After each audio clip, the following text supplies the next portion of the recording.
अरे आवो चंदा मामा पारे आवो चंदा मामा अरे आवो चंदा मामा पारे आवो चंदा मामा रोज कही हम के खिलावत रहिए पापाजी रोज कही हम के खिलावत रहिए चाचा जी सोने के कटोरावा में दूध भात ले के सोने के कटोरावा में दूध भात ले के रोजा रोजा हम के खियावत रहिए पापाजी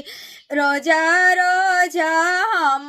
के खियावत रहिए चाचा जी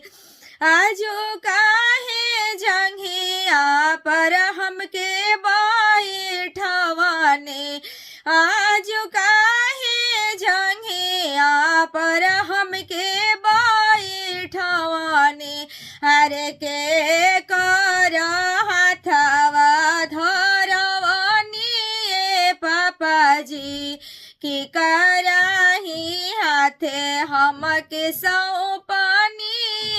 पापाजी काहे आजू हमके बिसरतनी पापाजी काहे आजू हमके बिसरतनी चाचा जी भैया से ज्यादा दुलार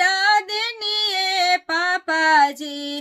भैया से ज्यादा दुलार देनिए पापाजी